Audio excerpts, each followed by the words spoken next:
As you see around the show floor, there's a lot of different industries that the pro AV industry serves: healthcare, hospitality, security is one of those. And to talk about that is my favorite Canadian, Mr. Drew. Drew, thanks for coming on the show with us today. Oh, thanks for having me, Ben.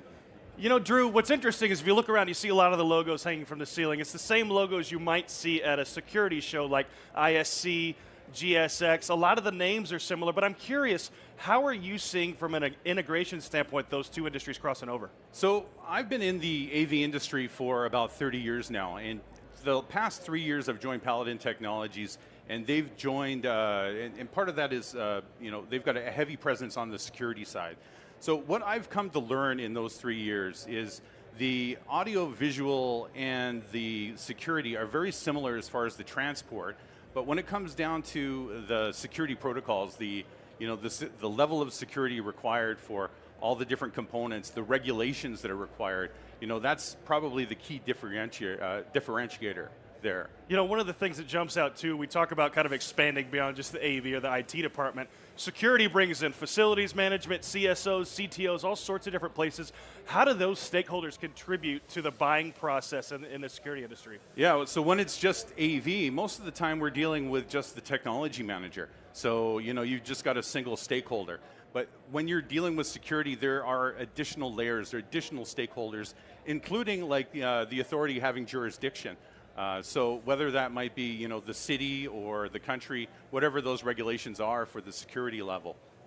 You know, one question that I do have as we continue to expand is you talk about compliance, right? Whether it's TAA compliance, BAA compliance, there's a lot of manufacturing and cybersecurity standards. What are some of the conversations and compliances that people need to be aware about whenever they're maybe from the AV side entering the security side? The compliance is just next level compared to AV.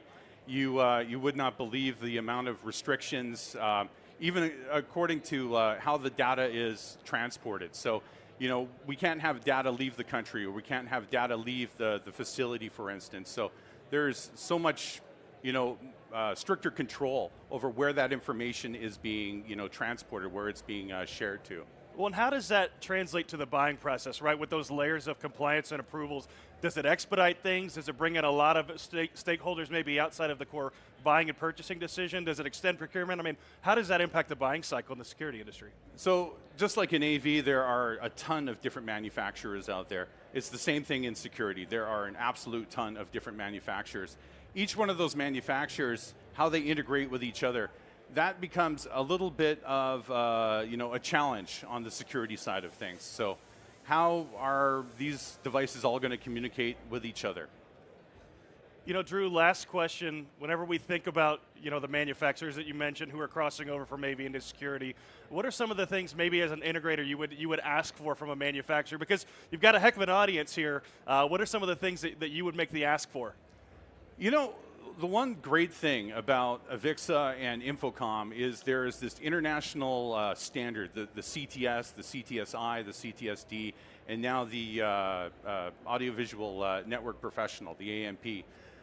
There isn't that level of broad certification on the security side. It's very much compartmentalized with all the different manufacturers. So on the security side of things, we just, it would be great to have more of the manufacturers get together and form that organization that can have those, internationally recognized standards. Well, Drew, I know we've got a lot of folks with a lot of questions. How can people reach out to you if they have any more questions for you? Yeah, probably the best way is just look me up on LinkedIn. I'm right there under Drew Lobley, and there you go. Just send me a LinkedIn. Well, I'll tell you, Drew's doing some great work at security and AV and is an incredible voice as we continue to cross those industries over.